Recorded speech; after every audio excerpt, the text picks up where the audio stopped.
Hello my dear friends, so I've been playing Star Wars Outlaws for a couple of days now. It might not be the best Star Wars game out there, but it certainly has its fair share of interesting Easter eggs. And if you know anything about my full episode breakdowns of TV shows, I love talking about the most obscure Easter eggs and trying to draw connections to the wider Star Wars universe. And like I say, usually it's for the TV shows, but in this video, we're talking about the new video game.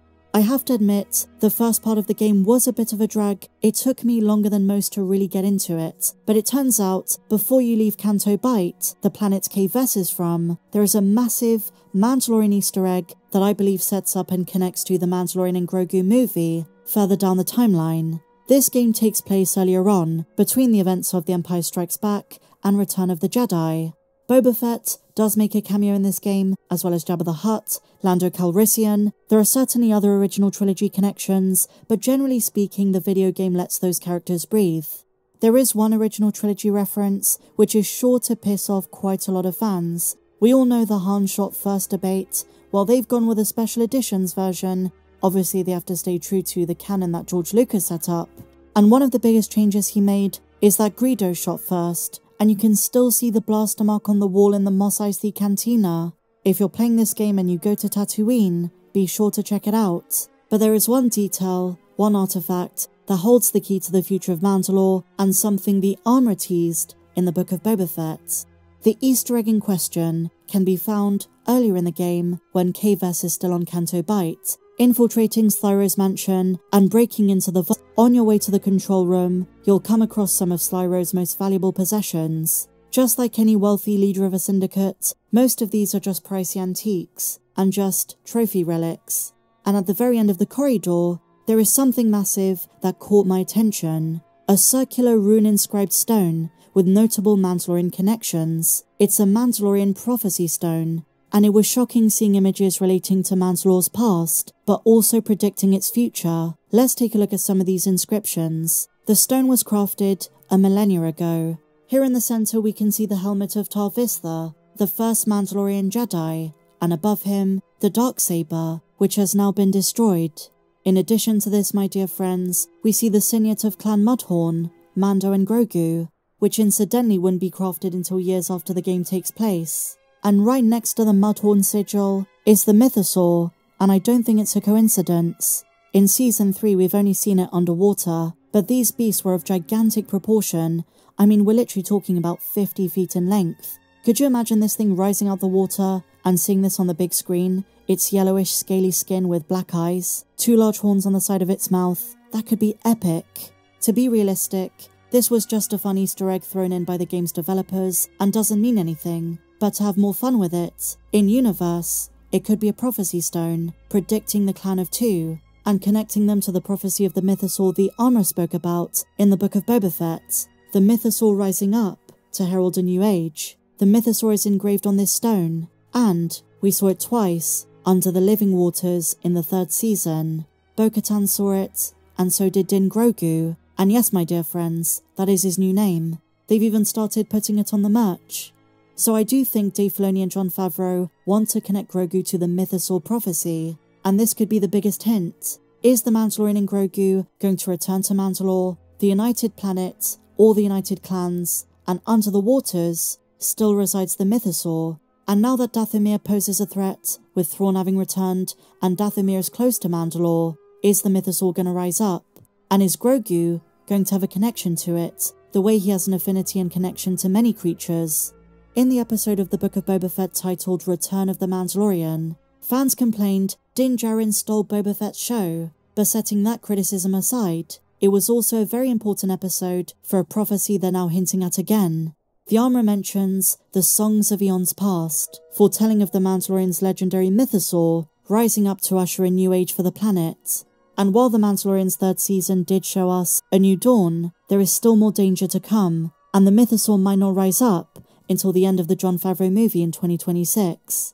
Considering that movie's gonna have a large budget, given the hints in the 3rd season, that would be the perfect place to make this prophecy come true, and to connect Clan Mudhorn, Din Djarin, and his son Din Grogu, to the prophecy foretold a millennia ago. I've said it before and I'll say it again, Grogu might be training to be a Mandalorian apprentice, but at the end of the day, he still has Force powers, and is following a very similar trajectory to Tar Vizsla, and could be the next Mandalorian Jedi. But, as aforementioned, it could just be eye candy, a visual Easter egg, and nothing more. That being said, Jon Favreau and Dave Filoni have been setting up the Mandalorian and Grogu for a very long time. Everything that took place in the first 3 seasons, and possibly some connections to Boba Fett, have been teasing where this is going to lead. The New Republic is under attack, and Din and Grogu are now mercenaries playing a key role. But this little artifact also reminds us of the way Disney Star Wars has reshaped our understanding of Mandalorian cultures. Before the Mandalorian TV show, before the Book of Boba Fett, before Star Wars Rebels and even the Clone Wars series, our understanding of Mandalorians was very different. In Knights of the Old Republic, in the Expanded Universe comics, in Karen Travis's Republic Commando novels, which shaped so much of what Star Wars fans understood as Mandalorian tradition, and even tying material to Jango Fett and Attack of the Clones. They were seen as ruthless bounty hunters and mercenaries. The criticisms I see most, from fans of the Mandalorians in the Expanded Universe, is that Disney canon made Mandalorians too much of the good guys, distancing itself from some of the more complex portrayals and putting more of a focus on visual symbolism through their armor and creed, making them more accessible to a broader audience. It's more character-focused, which in many ways has had its advantages, but some key differences includes, for instance, their origins. While they originated with the Tong species, they didn't put emphasis on bloodline, and I guess from a certain point of view, Disney is respecting this through Grogu's initiation. But I guess one of the biggest complaints is the sanitization of their society of high honor. There's also less emphasis on the Rezolner, the codes that dictated the 6 tenets of Mandalorian life. Also, the conflicts have been watered down, although we do have the Songs of Eons Past, which implies perhaps further history, which Disney canon hasn't really touched on, that might be the same as the EU. Again, the upcoming movie and future seasons could tap into this.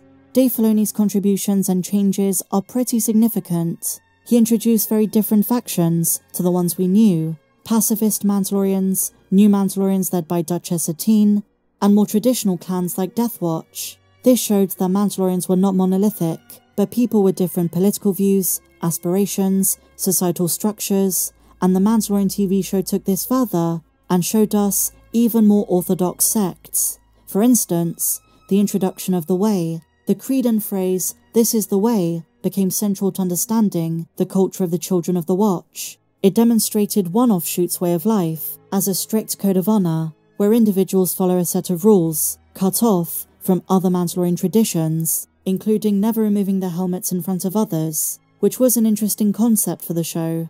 Then there was the Darksaber, a symbol of leadership, which in the Clone Wars and Rebels was very divisive. It further exemplified the struggle for Mandalorian unity.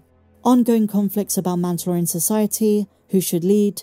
Filoni and Favreau also furthered the concept of armor as identity, bringing in the importance of Beskar and showcasing different points of Mandalore's history, putting a strong emphasis on the devastation of Mandalore during the Empire's reign, often referred to as the Great Purge, which, by the way, my dear friends, Star Wars Outlaws gave us a definitive date for. They reference the Purge of Mandalore as taking place in 3 ABY, which is when Ahsoka was first training Sabine, before their fallout.